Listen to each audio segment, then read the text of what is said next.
Good evening, everyone.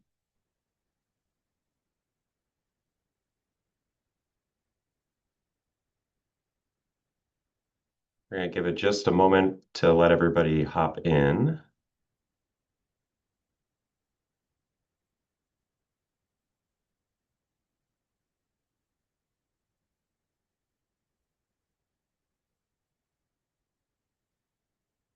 Okay, we'll go ahead and get started. Thank you, everyone, for joining us this evening. We are going to start with a short presentation about first and second year advising here at Loyola. Afterwards, we have plenty of time to answer questions that you may have. So we'll have an open discussion at the conclusion of our presentation material. We're going to go ahead and kick things off and start with some introductions. So our first slide here. My name is Chris Cienza, and I am the Director of First and Second Year Advising here at Loyola. Let Katrina introduce herself, Hi, everyone. My name is Katrina Weiser, and I am an associate director. and Greg. Hi, my name is Greg Sikora, and I am also an associate director with the office. All right, and so we're going to talk about today's agenda really quickly. We're going to go over Loyola's advising model and talk a little bit specifically about what you can expect as far as engaging with first and second year advising through the summer and into your first year. We're going to talk about some of our personal tips for your success in preparing to start your academic journey. We're going to talk to you about SOAR leaders, which are peer mentors that will be available to you throughout the summer. And then, as I mentioned, we're going to have a Q&A opportunity at the end of the presentation. So first, we just want to orient everyone to Loyola's advising model. The way that we've set things up is that in the first and second year of your program, you're going to work with our office. That's regardless of which college, school, major you may have chosen. If you're undecided, all of the students work with us in the first 2 years.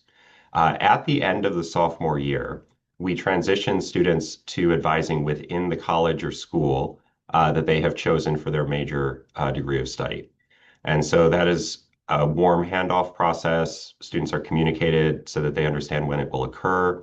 You typically receive a farewell message from your member of our team, and then within the same week, receive a welcome message from that new advisor in your college or school. And the college or school advisors in years 3 and 4 are able to give you a lot more targeted coaching in your particular area of study.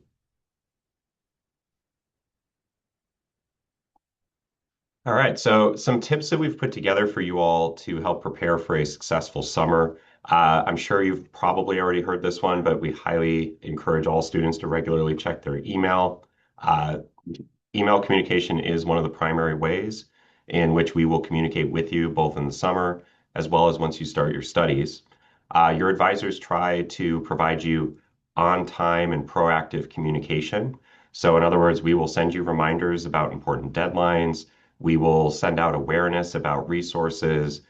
We try to ensure that any messaging we're sending to you is useful to you. So what I've always personally said to people who I'm advising is that, regularly search your inbox for my name. And anytime I send you something, it's because I want you to read it. So just checking that email is one of the single most important factors in students who stay on top of things, who don't miss deadlines, who are successful in their first couple years of school. We do want all of you to make appointments with your advisors as soon as you are able to. Registration is coming up in June, but our advisors are available to you right now to start meeting, to answer your questions, to get to know you. And so we highly encourage students to make those appointments with their advisors as soon as possible. And we have some stats and reasons for why we think that's so important that we're going to cover during this presentation. Um, Very big one is that if you are required to complete placement exams, you need to try to complete those in a timely manner, and you need to treat them as a placement exam. And what that means is you don't need to study, you don't need to prep. It is meant to be a active assessment of what you currently know. And that's going to help ensure that you get placed into the correct classes. So for example, math, we don't want to place you into a math course that's beyond where you're currently able to succeed. And yet, if you have advanced math skills, we don't want you to start with basic math that is no longer necessary. And so those placement exams are really important. They're going to help ensure that your academic journey is tailored to you and what you need. We're going to talk about the SOAR leaders and how you can access them later in this presentation, but we just highly encourage you to make use of them. SOAR leaders are peer advisors. They're current students. They recently went through the things that you're about to be going through as you get ready to start school. And so they're just a terrific resource because they have a great understanding of what you're dealing with. They remember what the common challenges and questions were, and they're available to you to make sure that you have a smooth onboarding as you start your education. So just really emphasize that you should feel free to make use of those SOAR leaders anytime you need throughout the summer. And then lastly, register for class. You cannot attend college if you don't get registered. And so you're going to receive a registration assignment in June. And it's important that you complete that registration.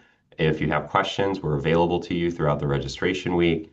But getting registered is very important so that you're set up and everything is ready to start when you come in August. Okay. These are just some tips that we have on how to make the most of the support that we provide for you here in first and second year advising. The first tip that we give everyone is that we want you to remain opted into text messaging. Texts are another great way that our advisors are able to send you quick, timely reminders or timely check-ins. They do that strategically. We try not to overdo it, but remaining opted into text makes it very easy for your advisor to catch up with you. Being a former student myself, I remember there being times I was maybe not current on email. And so text is just another way that you can perhaps get a poke from an advisor on an important deadline coming up that you may have otherwise missed if you're not keeping up on those emails. So stay opted into text messaging. If you're not sure how to opt in or if you need to opt back in, you can contact your advisor. We'll be able to assist you. But that's a big tip that we have for you. We want you to meet with your advisors regularly. Our model is really built around being available to you throughout the academic year, not only when registration weeks are coming up or big deadlines are coming up. A lot of times, the students who do best are the ones who meet with their advisors regularly, and it's not always framed around those key deadlines and things when you maybe are stressed and you might be rushing to get something done. If you meet with your advisor regularly, they can help keep you on track, help you plan ahead. That makes the entire experience, less stressful because you're not rushing up against those deadlines and realizing that you suddenly have to do something you weren't prepared to do. So meet with your advisors regularly and often. We encourage it, and signing up for appointments with your advisors is very easy in the Navigate system. And then lastly, biggest tip we offer to students when you do come in for those appointments is try to come prepared. A couple tips around that. I've always, coached a student should have a notebook and write down questions for your advisor as you think of them. Something that I know happens to me all the time is I have a thought about wanting to do something or look into something in a moment, and then I don't jot that down and I forget to do it. So same thing with questions for your advisor. You're going to think of things like, ooh, I need to remember to ask them about study abroad. And then you need to write that down so that a week later when you actually meet with them, you remember to talk about it. The questions that you have, try to do some preliminary research so that you have an understanding of policy or information, and that'll just help the conversation flow and get into more of your personal situation and the advice that they need to give you. All right, this next slide here is just sharing our availability and expectations, so what you can expect of us. We have typical office hours from 9 to 5 p.m. Monday through Friday. And then the key thing I like to emphasize here, we really do value our advisors being able to have work-life balance, just the same as we hope that you're able to do as a student. And so we don't expect advisors to respond to emails or outreach in the evenings or over the weekend. So our standard response time is 2 business days or less. If you reach out by email or any other check-ins that you need support with, we do offer express advising at key points throughout the year, such as registration week, so that if you need service more imminently, you can come in and get that, service right away. But in general, if you reach out to your advisor, please just allow them that courtesy of 2 full business days to respond to you. We do close the office on campus holidays. All of the staff are, observing the same holidays that you get as a student. And then the last thing that you can definitely expect from us is professional communication.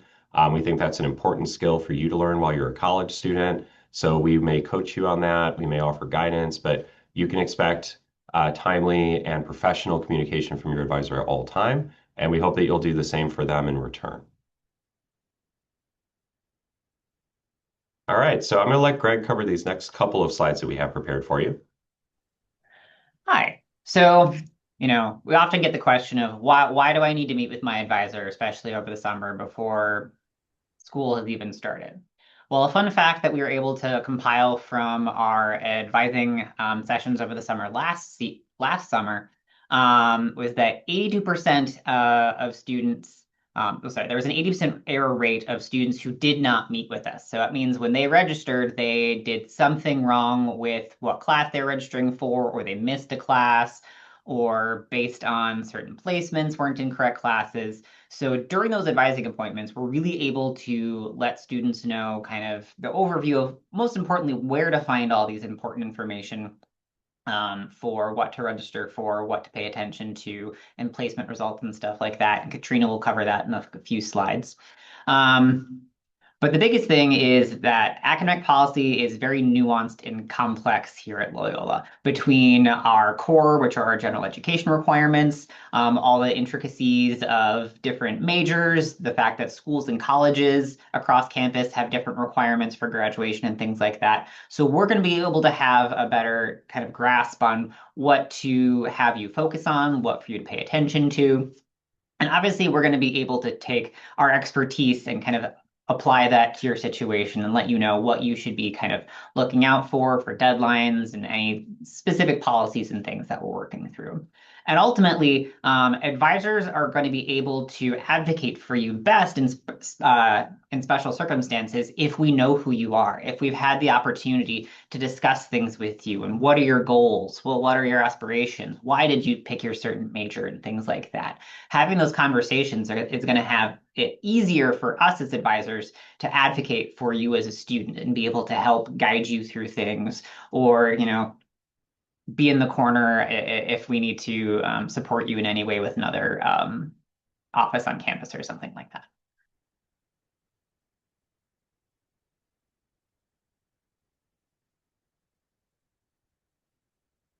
So registration is coming up next month, as Chris mentioned, for our priority registration students. That's going to be June 8th through the 12th. For our general students, it's going to be June 22nd through the 26th.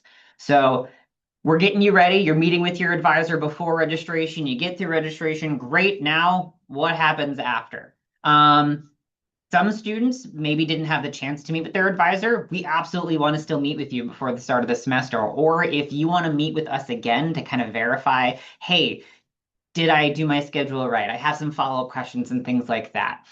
Starting July 6th, those appointments will open up throughout the rest of the summer for any amount of appointments that you want. So that becomes available versus before registration, students are restricted to just that one appointment with their advisor, so we're able to see as many students as we can. One thing that we often get questions of how do I know if I did it right as far as registration goes?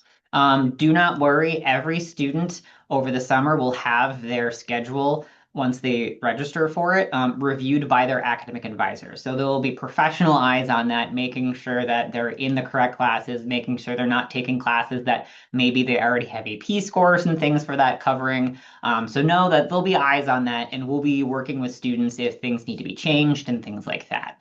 Either way, your student will hear back from us either, hey, there's some tweaks we need to make, or hey, awesome job, everything looks great, you're ready to go for the fall. So know that students will get that communication from their advisor, just letting them know either way on that schedule. We also understand that, students, hey, maybe AP scores came in or they retook our math placement and they placed into a higher level class than what they registered for. We have starting, that'll start July 16th, is going to be our schedule change request form opens up.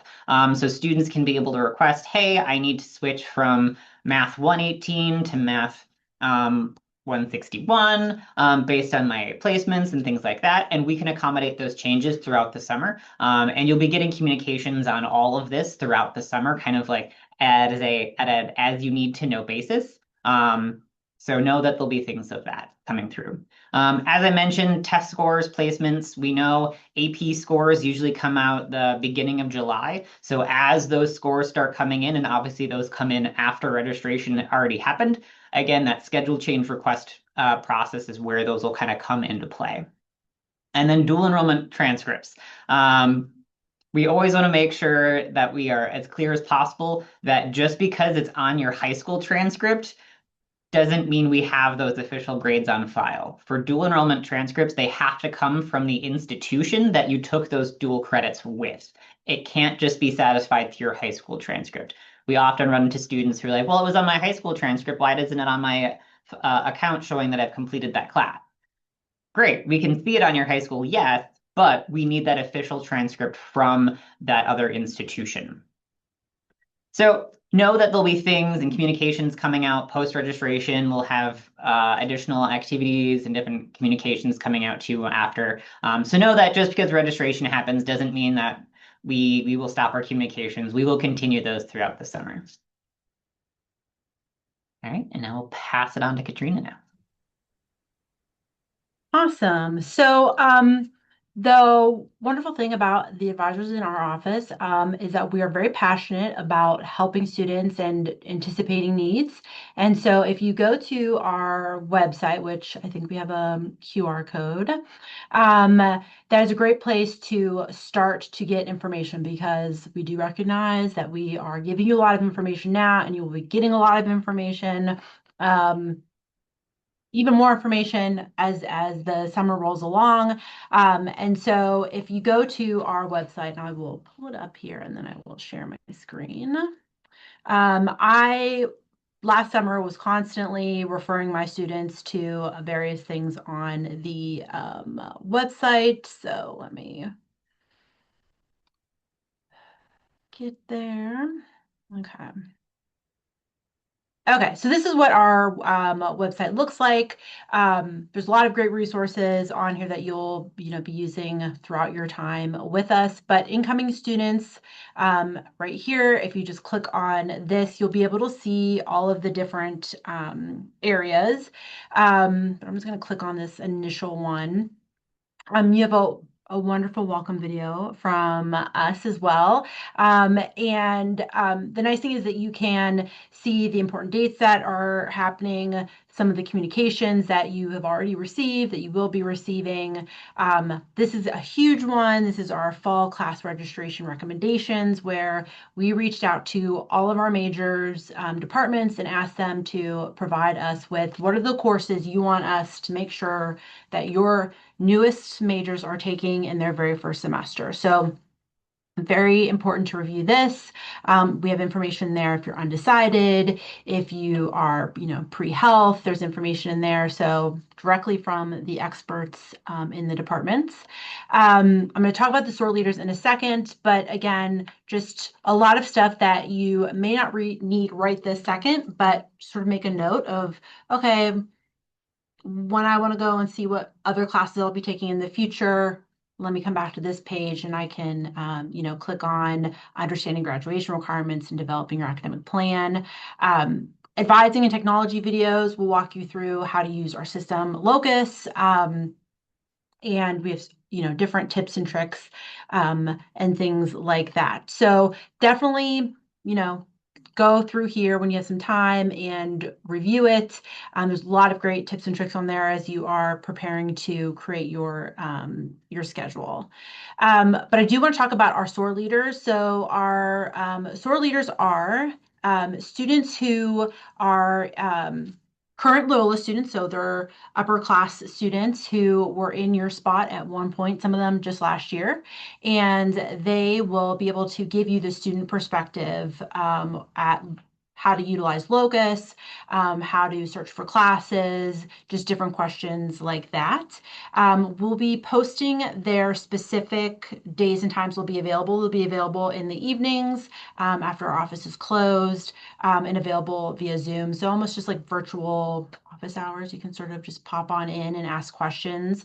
And that will likely begin around June 1st. So if you go back and look at that SOAR leader link, you'll be able to click on that and be able to get the specific dates and the Zoom link. So I always recommend that our students be in communication with each other. They gave a lot of great information about what they've experienced, and they can give you the student perspective, not just about their own experiences, but just even how to use Locus and the technology. So definitely be sure to check them out.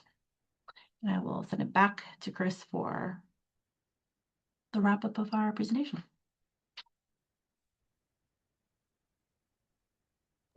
Classic. I was muted. Sorry about that.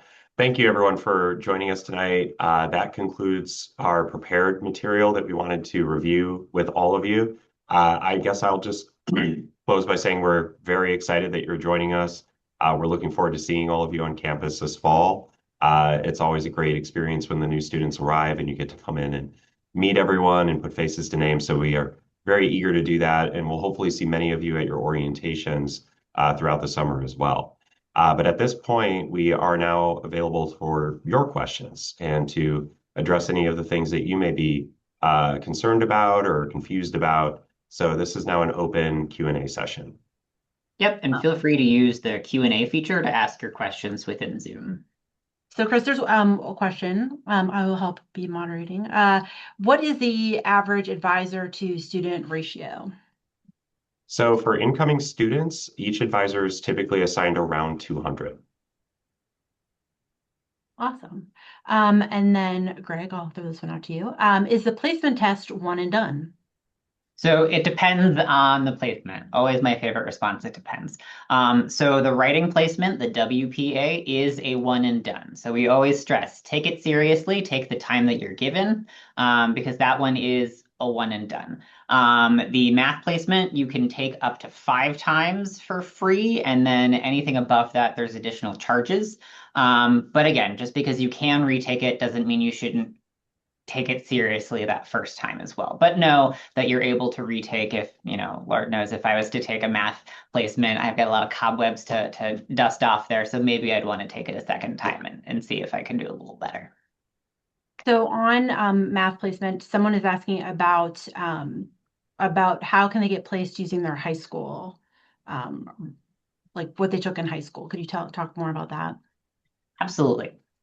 So once we have your final official transcript on file, if you go to our website and you look at the math placement information, you'll also be getting an email about math placement in the next couple weeks. Actually, I believe on the 18th on Monday, you'll be getting a placement email. That'll have information within that of how to submit to the math department to have them look at your high school transcripts.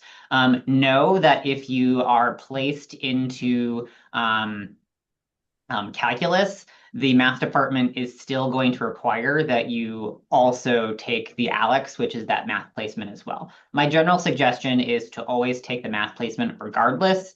And then if a high school score comes in that places you higher, then that's great, but at least we're at a baseline. And especially it's important to take that math placement before registration, just so you're able to actually register for any math classes, just because that is a barrier for being able to register for math, but then also some chemistry classes require math placement beforehand. So that way, if you're waiting on an AP math score, if you're waiting on a high school transcript to be reviewed, just take the ALEKS. That way we can have a nice base level and get you in classes. And then again, if we need to use that schedule change process, that's available for us to do.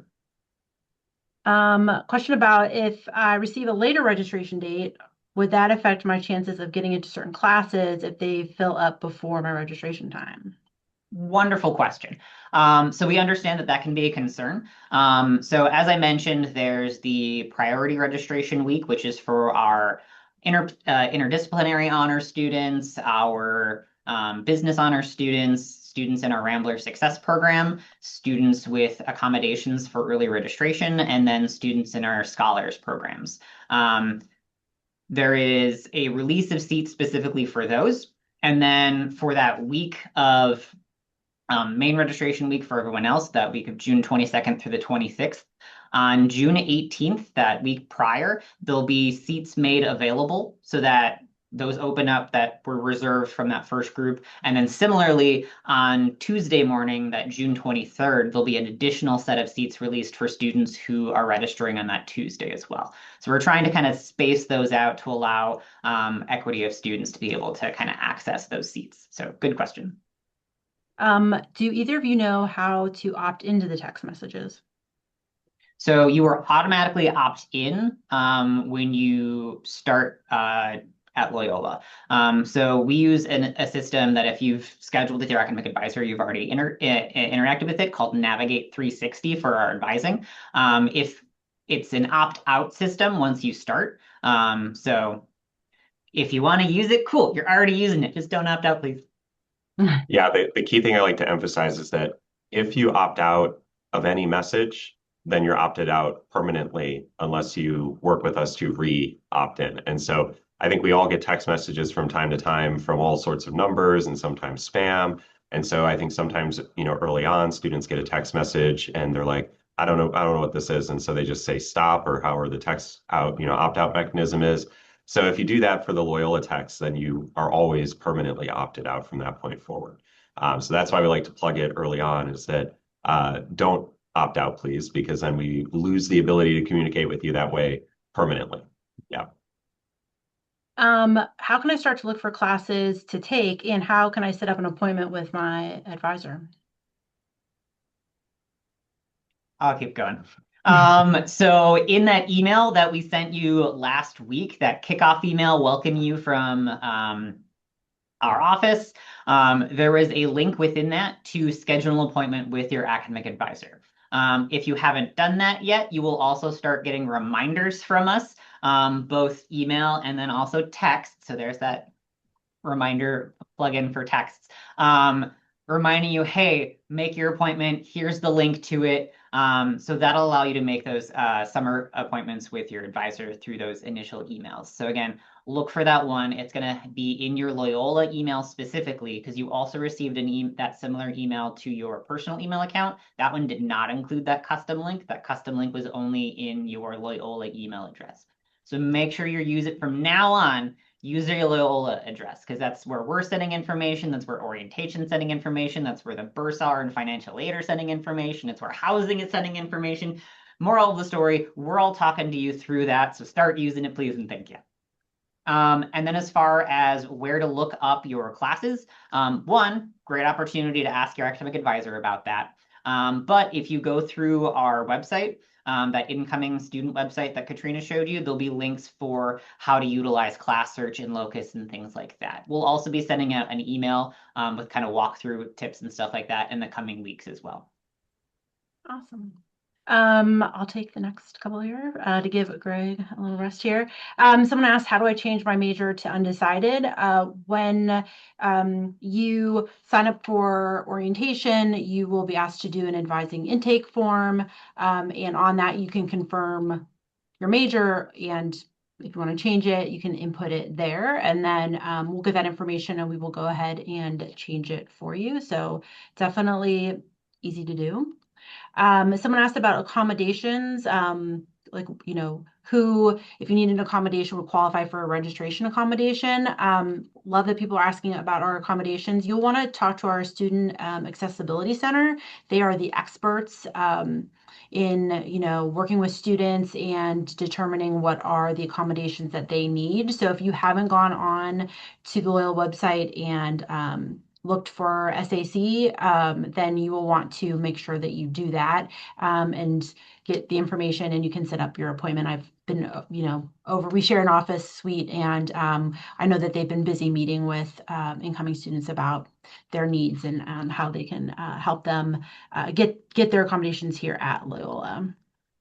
And I just posted the link to the SAC, that's the We'll make Student that back to Accessibility panelists. Center, in the chat. Not the Q&A, but the chat. And so you can click that and bookmark it, but that's a great place to start. Awesome. Let's see. Trying to get to. Are there deadlines for the placement tests? Yes. So if you are part of that priority registration group, we are asking that you complete your placement exams by this upcoming May 29th. That's a Friday. That's going to be a couple weeks before registration, mostly for that writing placement assessment, because real humans are reading those. So it does take time to process through those. For our general registration period, we're asking that students have their placements completed by June 12th. Perfect. I'll take the next couple here. What about AP scores being used for math placement? How does that work? If you know what your score is right now, like something you took junior year, then you'll want to talk to your advisor about that, and he or she can advise you what's best. If you're waiting for a score, similar to what Greg said about getting having your high school transcript evaluated, I recommend to my students that you should take the placement test just in case. So because you're going to be registering before we get those scores in from the College Board, we don't want it to cause any issues. And so I would say get those classes that you need, and then when your AP comes in, if you get a 4 or 5, that's awesome. It'll just be a lot easier to swap out that class for potentially one of your core classes instead of trying to, go back and find a math that might work for if you're a business major, one of your business major classes, or if you're STEM, one of your STEM classes. So I would definitely take that. Our tests are online because there's a question about being out of state. So you do not need to be in Chicago to take them. So you can do it all online. Let's see what else. How many and which courses would I need to take in my first semester to stay on track? That's when you'll want to go to our website again under incoming students and look at the fall registration guide.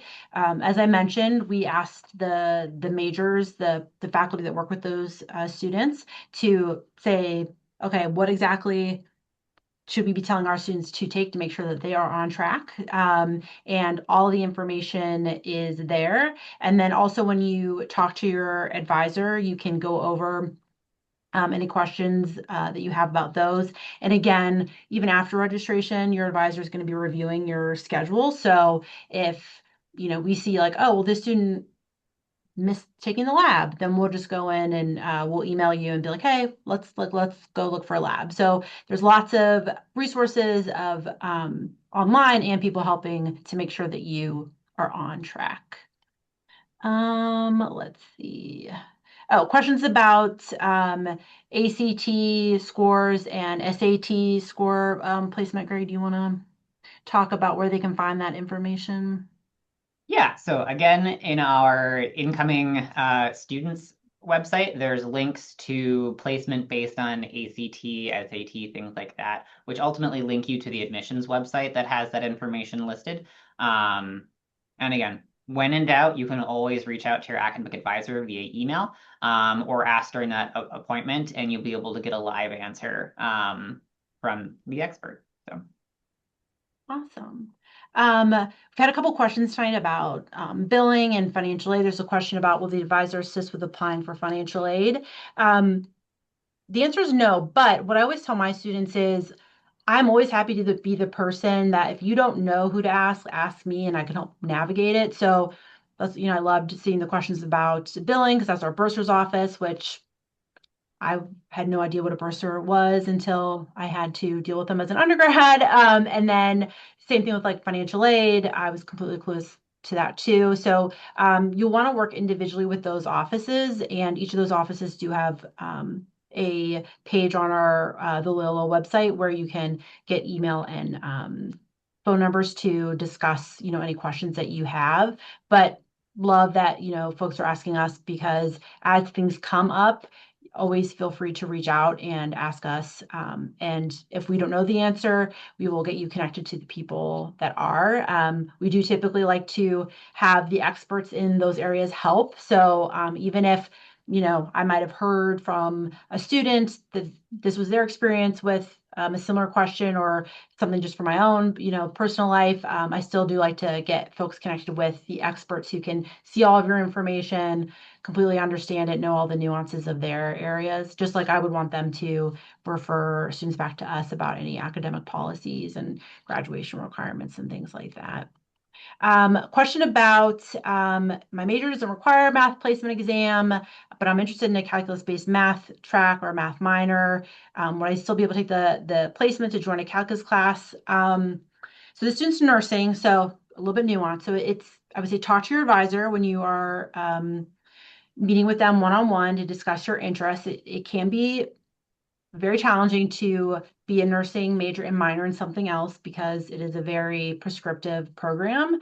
But that being said, in general, you don't have to be a declared major in order to take the math placement. So there's a lot of students who might be a English major, but they want to be pre-med, and so they're going to need that math placement, and so they're welcome to do it. If you are undecided and you're thinking you might want to do business or you might want to do a STEM area, I say take the placement test so you have that information. It doesn't mean you have to enroll in the class now, but it is something that you would have then, so that if you do decide you want to enroll in a math class and pursue one of those areas that requires calculus or a specific math class, then you already have that information. So you are definitely welcome to do that.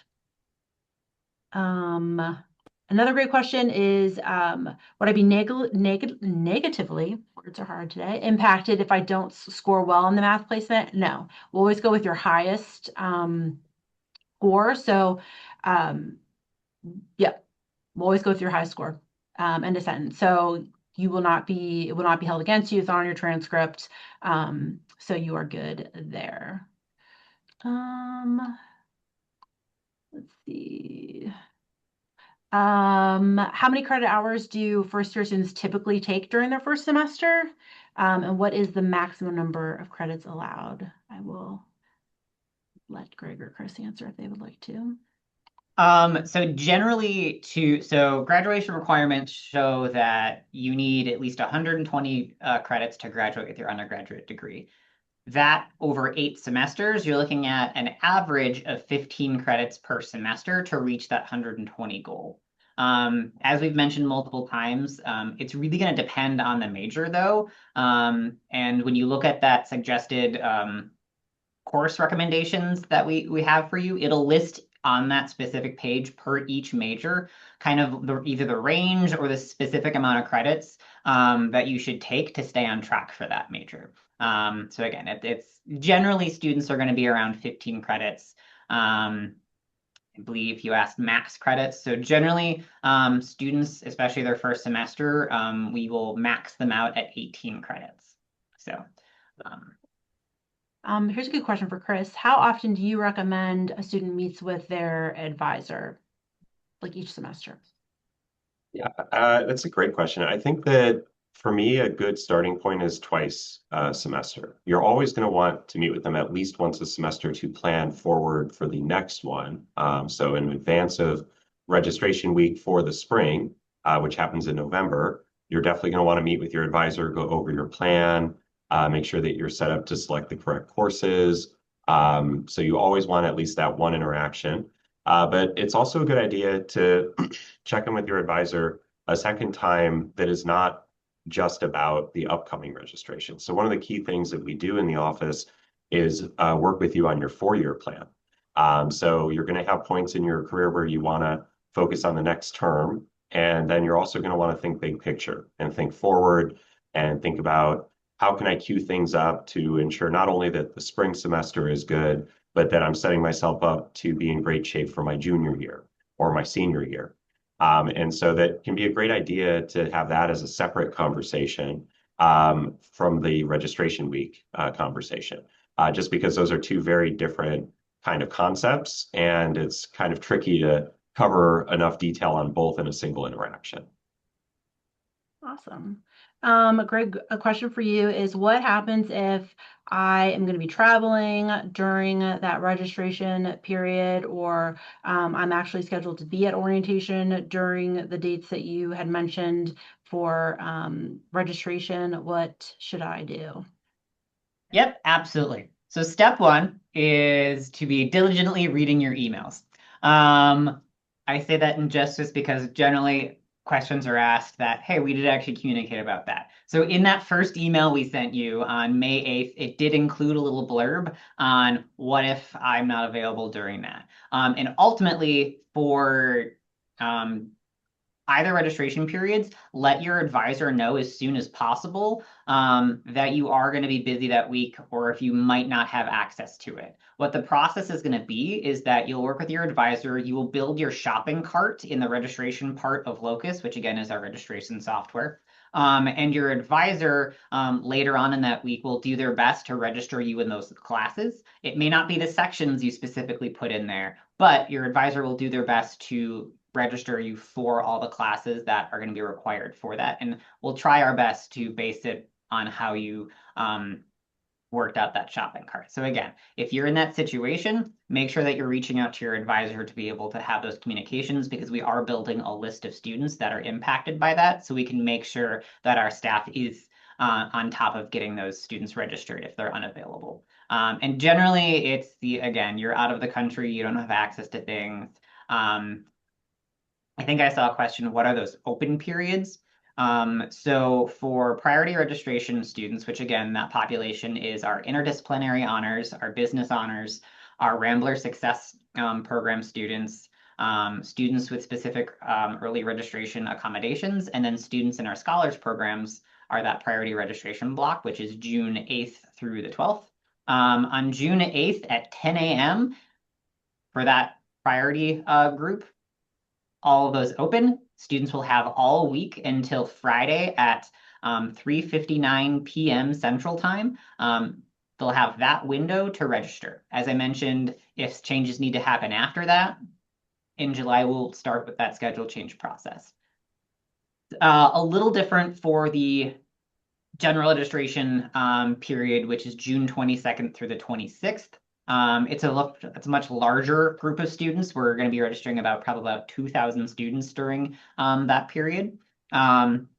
Students will be randomly assigned an appointment time on either that Monday the 22nd or the Tuesday the 23rd.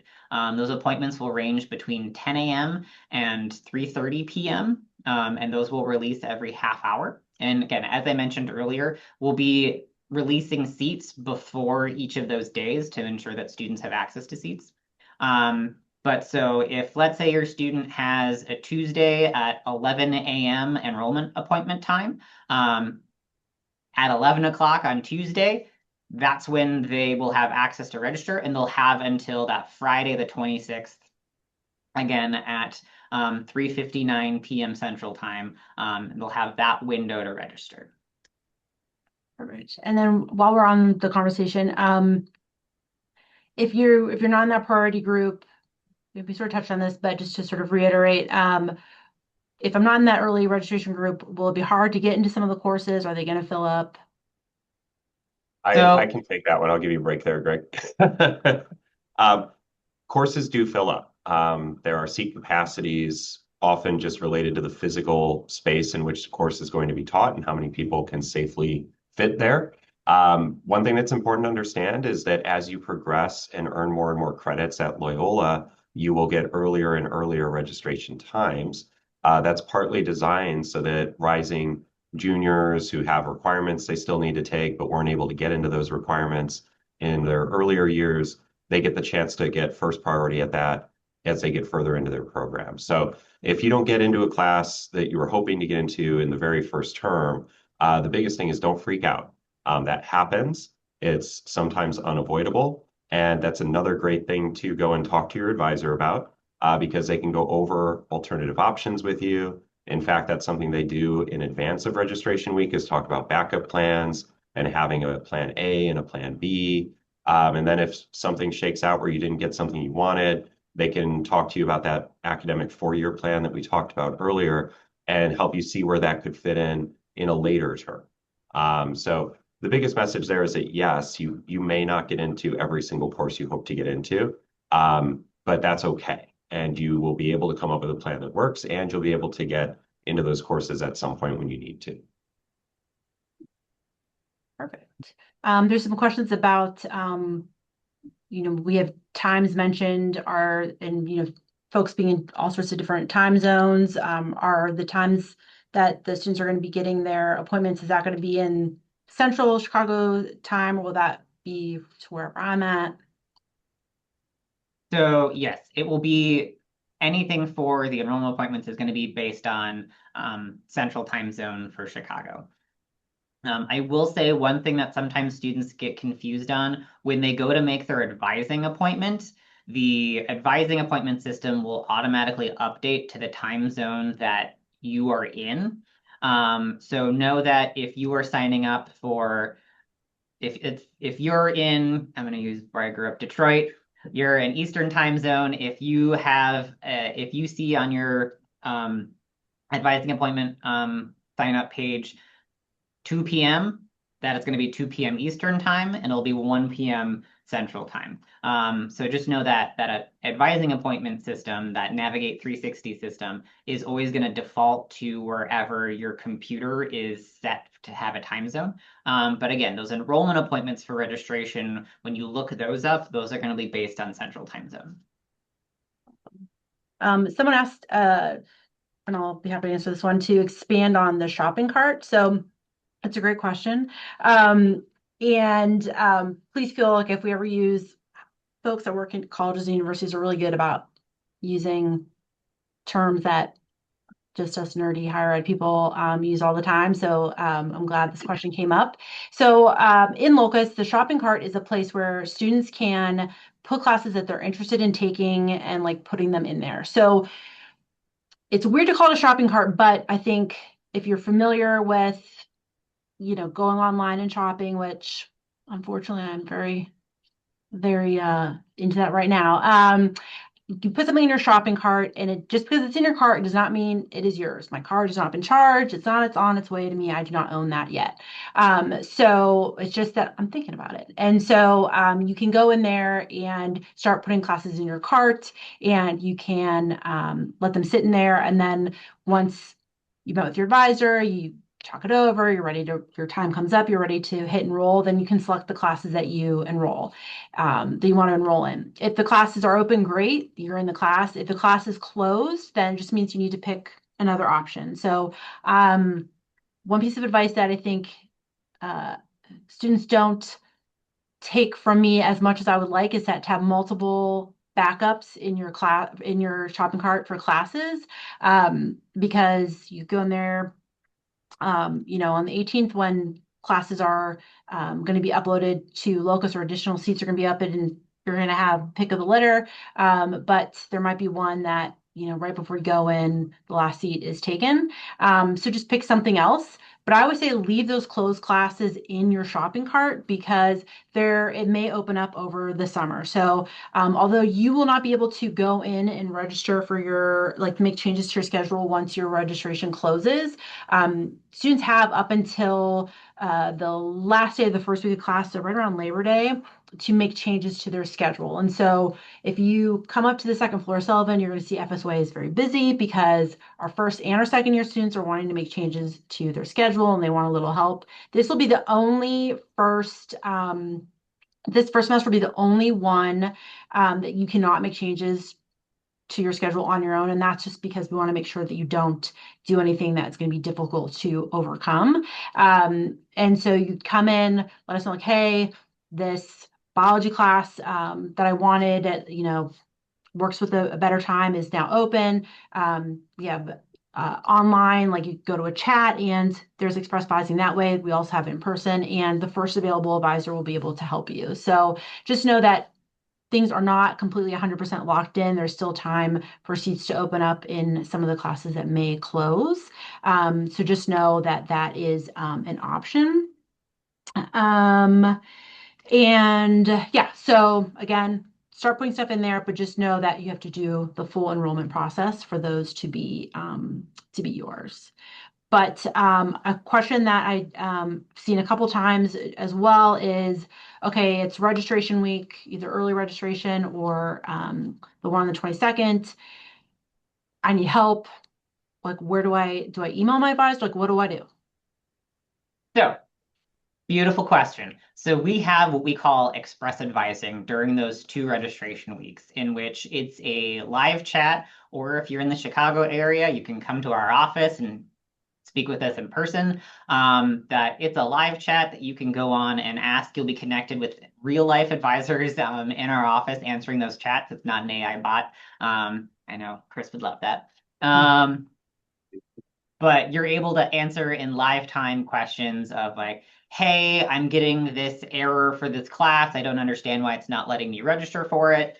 We can answer that question for you. Sometimes it just means we need to put in an override to help it out. So we're going to be there in live time that whole week. Our office hours is going to will be available from 10 until 5 all day, all of those days, again, to help you register for classes. And again, we'll be sending out emails coming up ahead of registration weeks with all these details, which that reminds me. One thing, and I'm just going to put it in the chat here, and we're going to share it real quick, is going to be the important dates and communications page, just because there's a whole lot of great stuff on there. Wow, I have a lot of things open.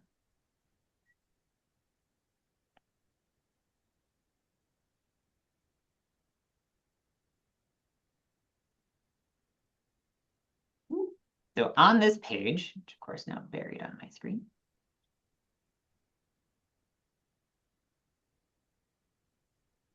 So on this page, you're going to see if you scroll down, you'll start here, look at our happy advisor and student here. Again, we're going to have all of those important dates and reminders. So when that priority registration assessments need to be done, those placements, when priority registration is, when regular registration is. But if you keep going down, this is going to be every communication that either we have already sent or will send to students throughout the summer. So this was that May 8th one we talked about. Bam. You don't have to lose it in an email account. You can come back and see every piece of information that we talked about. Similarly, if you want to get at the head of the game, like I really want to start learning about, or just like, hey, Greg mentioned that on Monday we're going to get that placement email, but I want to see it now. Cool. It's available to you to see now. So you can go ahead, get ahead of that game, and see every piece of communication that we will bulk be sending out.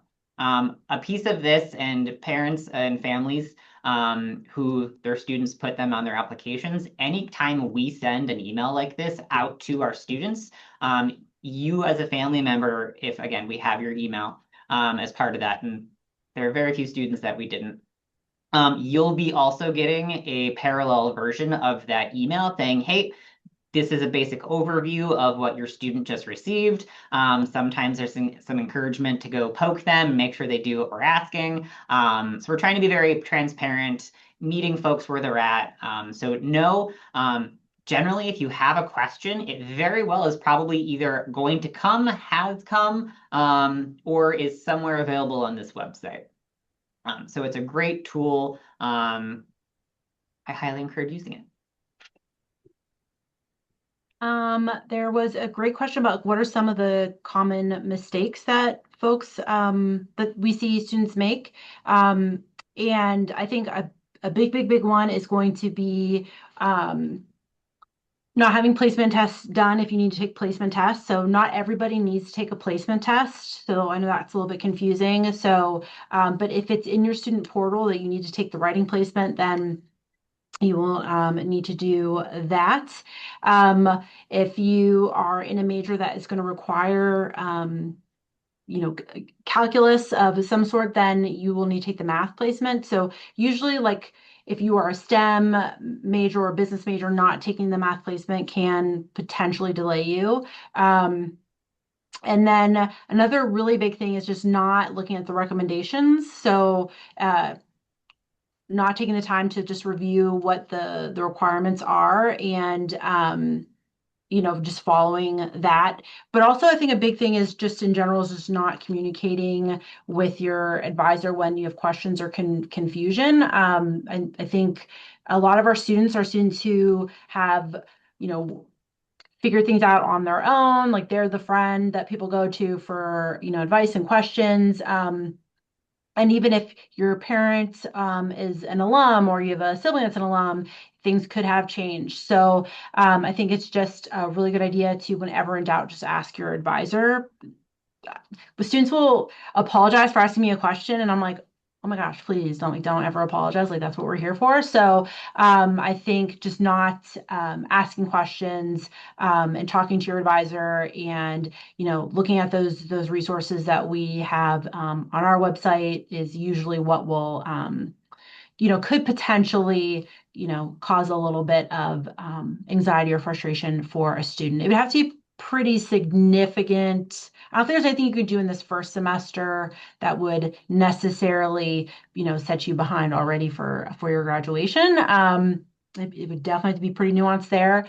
So that's the good news. But yeah, I think just in general, just not utilizing those resources and, not being in communication with your advisor. Um, I can answer a couple I've been Sure. flagging while you were responding to that one, Katrina. Um, how do I make sure I register for the correct classes and that they won't delay my timeline? Have a meeting with your advisor after you register. We are available through the entire summer, so you register in mid-June, but we are happy to meet with you in July or in August and look over what you've signed up for. Again, that could be a time when you start doing a little four-year planning if you want to look forward further ahead. Your communications and early appointments with your advisor, in the next 6 weeks or so, are likely going to primarily focus on that first term. One thing that we try to do as well is give you on-time information. I know sometimes you want to go over everything all at once, but starting school can be pretty overwhelming. And so our advisors like to try to deliver the information that you need right there in the moment that you're at, because you will always have the option to meet with them again later and review other topics down the road when it's more pertinent. So you can meet with your advisor after you register. That's a great idea. One thing I like to explain is that we mentioned earlier, we will check your schedules. So your advisor checks every single student's schedule for that first term to make sure that things look correct. They will notify you of errors. But even after they notify you of errors and you have fixed them, it's still worth going in and having a conversation, because one of the things that they can do in a conversation is they can walk you through why it was an error and how you could confirm that you're doing things correctly in the future. And so you can actually learn how to correct those mistakes, so that you just aren't following their instruction and saying, oh, you need to take this and not that, but go in and talk with your advisor so you can understand why they made that recommendation or why that was a requirement.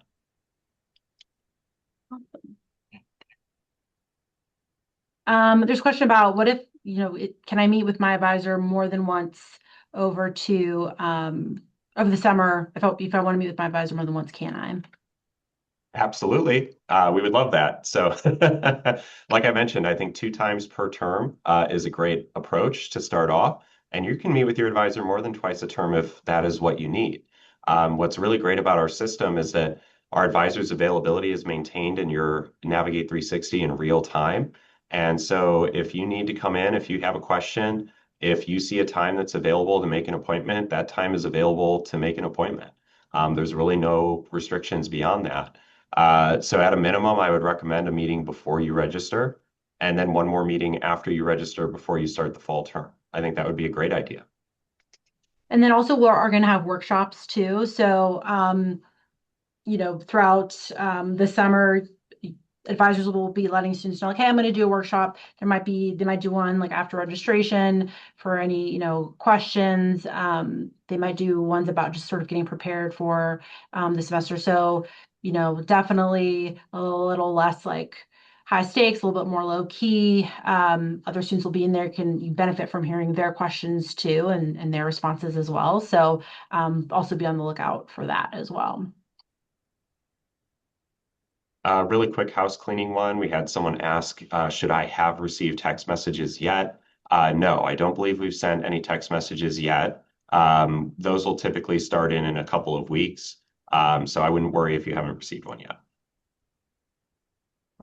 Text messages tend to be, if we really need to get a hold of you, aka Yeah, we send them if less you often didn't than make your email. appointment, if there's a special communication that we need to get in front of you, know that yeah, we are not going to spam you with texts. If we are texting you, it means that we really need you to do something. So. Mhm. Just a couple last questions. I know we're up against time. Uh, Someone said they're a little confused because some classes are already marked closed. Have current students already enrolled? Yes. So our current students have enrolled. So as Chris mentioned, we do have a system like most other universities and colleges where the more credits you have, the sooner you go. And that's just to make sure that you get the classes that you need for graduation. However, going into the summer, because we know this is a brand new process for first year students and it can be very nerve-wracking. And we know there's certain classes that we typically need our first year students to be in. As Greg mentioned, there are seats being held back right now so that we can ensure that there are seats for our incoming class. So those will be released shortly before the registration weeks.